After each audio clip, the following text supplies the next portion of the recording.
Welcome to the March edition of the Eagle News. I'm Dominique Cupp. And I'm China Thompson.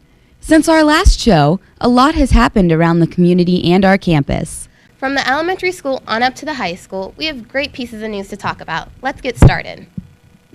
Would you consider working all year for just $1? Not many would, but our very own Superintendent Richard Buchanek will be doing just that. We interviewed Buchanek about this decision. Let's see what he has to say. At the January meeting of the Hubbard Board of Education, members approved the salary reduction for our superintendent, Mr. Richard Buchanek. The cut? Down to just $1. Buchanek is voluntarily working for $1 in order to give back to the community. Hubbard High School graduate. My children have all graduated here, and we've all benefited from the education that we received here, and I felt that it would be a good way to just say thank you to the Hubbard school system. Buchanek said in a recent interview that the additional money from his salary cut will go directly to the schools to complete the campus project. The money will be used to complete the athletic facilities project, which includes the baseball field, the softball field, resurfacing the track, which needs to be done because it's used by the community continuously, and then refinishing the football stadium. We're going to build a band shelter there, put turf at the stadium, and build some buildings. We'll have a small concession stand and restrooms at the track complex, and we'll have additional restroom facilities at the football field. Thanks again to Mr. Buchanek for this generous donation. Here at Hubbard Schools, we take pride in our diverse learning environment. This year was the first annual Science Festival, which was put on by the Hubbard High School Science Department. This event took place in February, offering many different categories that students could participate in. Reporter Jordan Thompson has the story. The Hubbard School District held its first annual Science Festival. There were many different competitions that the high schoolers could enter in. Some of these competitions were bridge building, the trebuchet construction, egg drop, CO2-powered car racing, and the traditional science fair contest.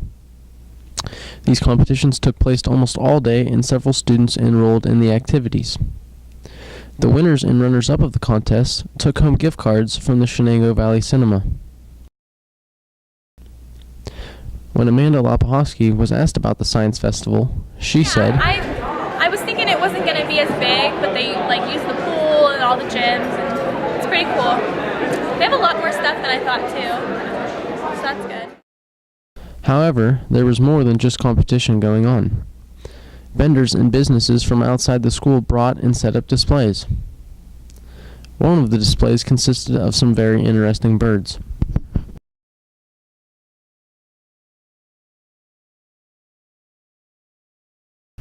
Overall, the Science Festival was a huge success, and the children at all the schools are excited for it to happen again next year. Looks like it was a lot of fun. As you've noticed, all the videos that are shown on Eagle News are made by students. We have one student here at Hubbard High who submitted a video for the Keep It Real video competition. Students from all over the country submitted videos about the dangers of underage drinking. Robert Vargo sat down with Ryan Franzaglio to find out about her success.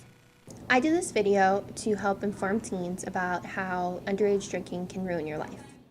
I also used a local funeral home. Cleveland Auto Wrecking was generous enough to let us use one of their wrecked cars from their lot.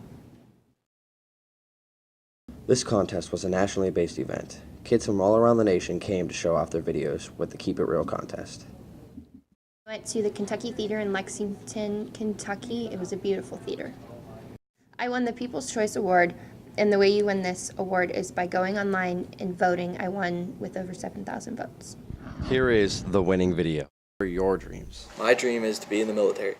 But he drank too much the night before leaving for boot camp. My dream is to be a teacher. But she spent all her money on alcohol. My dream is to be a collegiate volleyball player. But she lost her scholarship after getting arrested for underage drinking. My dream is to have kids. But her life hangs. The talent is really bursting here at Hubbard High. We not only succeed in the English-speaking world, but our Spanish 4 students recently completed a project to show their understanding of the language. Each of the 2 classes, taught by Mrs. Anna Badurek, wrote, directed, and completely created an entire show in Spanish. Reporter Casey Mannion caught up with these classes. They were allowed to choose the theme as a class, and the Spanish 4 class that I have, 4th period, decided to do a Spanish talk show, something along the lines of Good Morning America or The Today Show. And my 10th period class decided to do an episode of the reality series Survivor. Hi, I'm Cherokee Schaefer, and this is Ronnie Ross, and we're Spanish 4 students at Hubbard High School. This 9 weeks, our project, as a class project, we did it all together, was to make a news show in Spanish, and we named it Good Morning Spain, and we did 5 segments like the normal stuff. We did weather, we did commercials like you see on normal TV, we did entertainment with Kesha and Shakira, and it was just really helpful because we got to translate a normal newscast show into completely Spanish. This project especially helped us with speaking more fluently, learning the culture, especially with the food segment, with the different types of food that they make. As a Spanish 4 student, you're required to do a class project where we had to, as a class, vote on what we wanted to do, and we narrowed it down to a reality TV show, and we picked Survivor.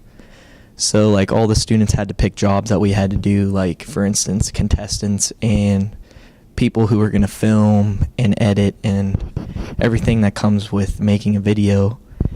And part of the requirements is to speak strictly in Spanish. You're not allowed to speak in English. And we had to make our own scripts and challenges and everything for the show, which at times was difficult, but it ended up being successful, and it was a fun project to do.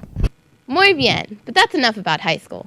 We have a great story coming from the elementary school this edition. The annual spelling bee was held in February, and I had a chance to talk with the 3 winners about their time in the SPOTLIGHT. The elementary school recently had a 4th grade spelling bee. Out of the 29 participants, 3 students placed. CRIPTION.